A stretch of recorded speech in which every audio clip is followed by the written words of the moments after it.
Welcome to the Self-Storage Show, where I have conversations with my industry friends, talk with owners and vendors, and share tales about my management company, 3 Mile Storage. Let's go. Hi everyone, it's Jim Ross of the Self-Storage Show. Got another interview coming out here for you. We got Mark Poole. I've watched you for a number of years now, kind of online and all of that, and seen different shows. I'm glad you finally got you on the show here. Yeah, thanks for having me, Jim. Yeah, of course. It's been a while, so I'm glad you're able to make the time, especially this time of year. I know it gets kind of getting December, trying to squeeze things in with everything else going on. So I appreciate it. If you don't mind, before we jump into it, give us a little spiel on who you are, what you do, kind of your little self-storage journey. Yeah, absolutely. It's been a windy road, so so Mark Poole with Liberty Investment Properties. Liberty's been doing self-storage and hotels and hospitality for just about 35 years. And so I've been with the company 12 years. It's a multi-generational business with the Michelson family. And, I've just jumped in full into operations. So really for the past 12 years, I've been doing just about everything in operations, from self-storage, behind the counter, working with the managers, leading teams that way, to helping with development, unit mix, design, layouts, all that stuff. So it's been a fun journey. Nice. Is it a big portfolio that you're doing operations with? Or yeah, we've been big, we've been small. We've probably developed close to 80 properties over the years. Wow. We've done third-party management, we do consulting, we do feasibility studies, we do a little bit of everything. And then we also run our own stores, and we also have another group that's running another set of our stores. So a little bit of everything for sure. Nice. Huh? That keeps you busy. Yes. Especially in operations. That's all I've done for 20 plus. I know I quit counting, but operations, because when you do the operations, you get in the middle of everything with the day-to-day and the marketing. You wear lots of hats. It's kind of fun. Absolutely. And I kind of want to jump into it here, because again, part of wearing lots of hats, you got to learn, a lot of what's going on in the storage industry, and part of that's learning from others, frankly. And I'm always watching on LinkedIn and watching posts and things like that. And you made a post some time ago. I couldn't remember how long ago it was now, but just talking about how you were with some other operators. I think you mentioned like 12 operators, something like that. Yeah. You've cultivated these relationships over the years and just kind of learning from each other. And that's amazing. And I don't hear that enough, frankly. So when you said that, it was like, I got to talk to you about that. Yeah, no, I'm a huge proponent of what our CEO likes to call co-opetition, which is you're cooperating with your competition. And he really showed me that a long time ago, but it was the first couple of weeks of my job. And we went and met the competition, and I was like, what are we doing? It made no sense. I was coming from the cutthroat car business, and I was just so used to just looking out for yourself, but we came into the industry, and when I was learning about it, just started asking a ton of questions. I knew that it was a low bar industry as far as service and behind the times and technology. And so really just started talking to people and say, hey, well, why do we do it this way? And how do we do it this way? And so through that, realized that people were pretty friendly, and we obviously met the competition and we hit it off. And so local here in Orlando, there's probably 2 or 3 or 4 pretty large operators that I've become very close with, and we directly compete, but we also talk and we share. And that stuff is just so helpful because it rises all ships, like everyone wants to do. So I've just been a proponent of that, whether it's getting involved on in the association or in your state associations, contributing to articles and magazines and, sharing on LinkedIn or whatever it is. But it's just become so valuable because we're all in this together, and there's folks that, we don't compete. And so why not share? What are they doing that we could be doing better? So I've just kind of over the years collected some, people that I have really enjoyed talking with, and just whether it's lunches, whether it's webinars, whether it's calls that we do, all that stuff has just been tremendously helpful.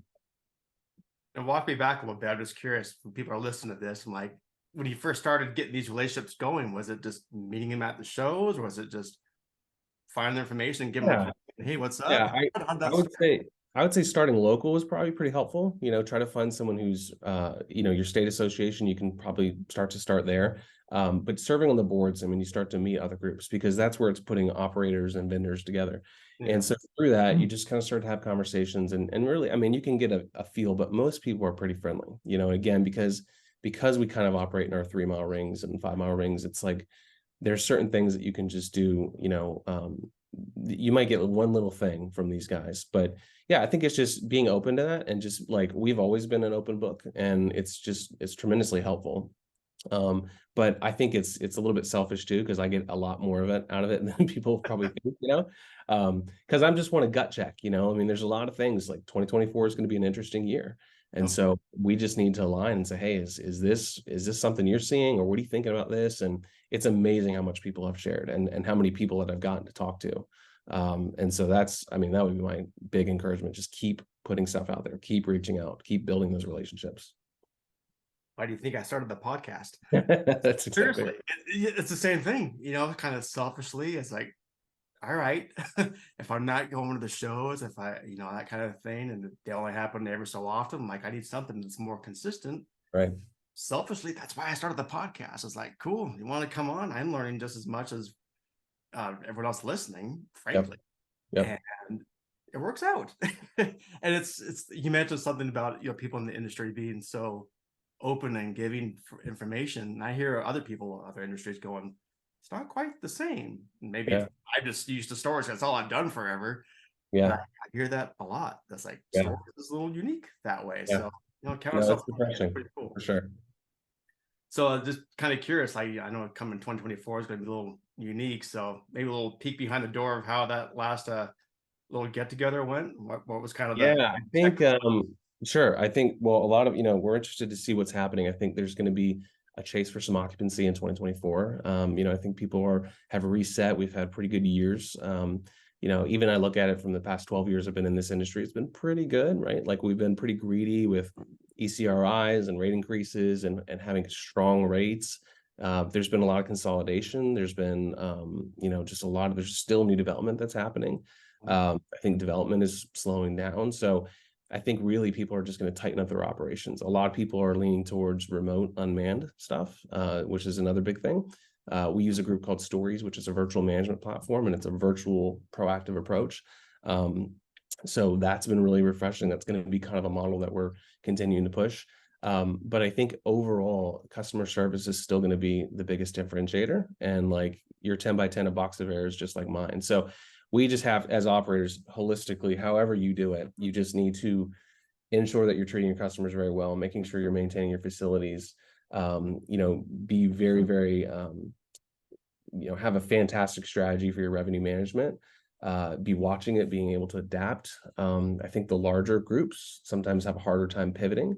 And I think the smaller groups can react quickly, and we can make adjustments, and we can team up, and we can say, hey, what are you doing? And we can work on it. So yeah, it'll be an interesting year, but I think that's where those relationships really come in handy, because you can just test and say, hey, here's what we're doing, and here's what worked, and just keep the conversations going. No, it's great that you can be open like that. Yeah. A lot of times, 9 times out of 10, you're probably already kind of on the right path. But like you said, it's kind of a gut check, or just be like, so what do you think of this? You're kind of, especially with right now, I think this is going to be an interesting year. I'm sitting down, getting ready for my budgets for next year. Yeah. And that marketing line item, I'm just like, oh yeah. Yeah, marketing is, man, it's my favorite thing to say about marketing is we're not selling a cool pair of sunglasses. It is storage, right? So it's related to work, it's related to effort. People are looking for something close to them, convenient, and the marketing thing is I mean, there's the people that are great at it in storage. I mean, I love to pick their brain 100%, because it is just such a it's a needs-based business, right? If I gave you a 10 by 10, you may not need it. And if it's too far, you probably really don't need it. So that's a big question mark for sure. Marketing is probably one of the bigger things in 2024 people are a little bit concerned about. Yep, it's going to be interesting. I think we're going to be paying more than what we did before to get that rental, and everyone's kind of clamoring to get that rental. So it's interesting. It's a good conversation to have. It's something I'm definitely going to keep focusing on as time goes on. You mentioned total off the cuff, but you mentioned Stories. I just went and saw one, and they opened up a site not too far from me in Tooele, Utah. I'm like, I gotta check this out, because I've gone to shows and trade shows and kind of checked it out. But I'm like, I actually rented the unit. So I went the whole thing, rented the unit. I got busted though.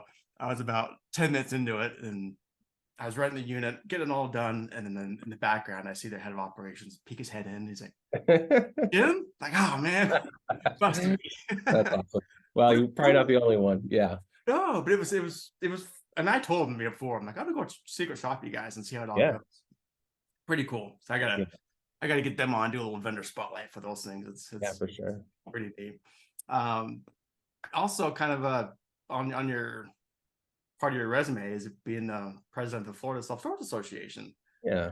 Not once, twice, but 3 times. Did I read that right? Yeah. It's funny how we raise your hand that happens. But Jeez. yeah, we've always been involved. You know, we get a lot out of it, as we talked about. But I think you know, that's a moment where you can start to give back. And I think that's even part of my motivation with you know, sharing on LinkedIn and posting stuff, because you know, we're, you know, after doing this for, you know, almost, you know, over a decade and going on 12, 13 years, it's like, you know, there's opportunity to give back to people that are starting the business or thinking about getting into self-storage. And I really, here's kind of a new concept that I'm thinking about. We've started, you know, feasibility and consulting services and things like that for storage operators. I think there's a big gap between people that are teaching about self-storage, how to invest in it, how to learn about it, how to get involved in it, and why storage is cool. And then there's another group of people that have been in the industry that are teaching managers how to take a payment, right? Or clean a unit. But there's kind of this operational gap of who's teaching the district managers, who's teaching the owners that want to know more, who's checking the third-party operator groups, you know? So that's where I think that, you know, Liberty, our team, has an opportunity to kind of come in and start coaching and teaching district manager levels, you know, operators that want to dig in a little bit more of like an advanced operational model. And I think that comes with, again, working with these people, you know, top operators for years and years and years, and coming away and being like, I'm actually learning a ton of stuff. Like we're getting past the basics of self-storage. We're getting into the nitty-gritty and looking at the details, because as an operator, and as you know, our job is to find more money. You know, the best problem to have is when you have a store that's just doing phenomenal and you have to figure out a way to make more money. Sure. And so it's always operations fault. I mean, whether it's good, bad, indifferent. But like I said, I think there's just this gap of, like, you know, missing that operational portion of like, who's teaching those DMs to do a little bit better? You know, because if you think about the managers, they don't have a huge opportunity to go to a district manager unless there's a big shift, right? And so there's just a lot of good talent out there. I think people are still going to be, you know, this business is going to be powered by people regardless of all this unmanned, remote, whatever. There's always going to be people behind the scenes. And the better we understand our business fully, you know, then the better it is for everyone. So that's where I think we're going to start branching out as well. No, that'd be interesting to watch that, because it comes down to best practices, really. Yeah. And that just comes from experience. Sure. Right? I mean, you can read the books, you can look at the checklist and all that, but until you actually put it into action and implement it and see some case studies in your history, in your playbook, that's what's going to really have some teeth with what you're trying to talk about. And that's what it comes down to. I mean, you've seen it, I've seen it. You know, you talked to some operators that have been around for quite a long time. And I'll ask some questions. They're like, "Oh, I'll look into that." I'm like, yeah, that's right. This should be on top of your head, dude. Like, you should know that. It's kind of funny. No, you're absolutely right. So the more that you can talk about that and kind of have, I always call it like a blueprint or a playbook of something, you're kind of like a framework, frankly. What you're kind of putting these people through with their operations and district managers. Right, we're all going to benefit. So cool. As you get that going, you got to come back on and talk about it, because that's vitally important. And then I guess really before we kind of wrap things up, can you talk some more about, you know, for Liberty? Kind of do a little shameless promotion here. No, we're cautiously optimistic about what 2024 is going to look like. You know, we're still you know, it's the experience of over 35 years of developing properties and running and operating them. So I think that's probably the tone, is cautiously optimistic. You know, we want to fully maximize what we have right now. Obviously we've got some fun stuff in the horizon I probably can't talk about too much, but in the meantime, I think going back to the, you know, offering services, like, again, we've just built relationships. So, you know, for feasibility studies to operational consulting, manager training, whatever that is, you know, that's an open door for us. And so we'd love to start doing that. We've been doing it. We just, you know, haven't really made it an arm of our business. So if anyone's interested in any of that, they can reach out to me directly, and I'm happy to walk through them. But it's our bread and butter, and it's what we've been doing. And, you know, we're a small team, but we get a lot of stuff done. So, but yeah, I appreciate you having me on the show. I mean, it's fantastic. So thanks so much for letting me here. Great. Well, give us one piece of a way they can contact you. What's the best way? Is it LinkedIn? Is it an email? Yeah, just our website, libertyprop.com, and also find me on LinkedIn. I go pretty good about posting, and I'm going to try to be consistent about it. But there's some good people out there that are sharing a lot of cool stuff, and I think LinkedIn is becoming a really great platform for conversations and building relationships. And if you're not taking advantage of that, definitely do that. But yeah, so of course. Perfect. All right, sounds good. We'll do it again, Mark. Thanks All a right, lot. thanks. Yeah, appreciate it. Have a great one. Before we wrap up, just a quick reminder. Do you want to level up your storage game? Visit theselfstorageshow.com. Grab some high-value freebies, check out top vendor spotlights, and stay in the loop with our newsletter. Do you want to chat about becoming a client with 3 Mile Storage Management? All the info's there. Plus, if you've got a story to share, we're listening. Everything you need is at theselfstorageshow.com.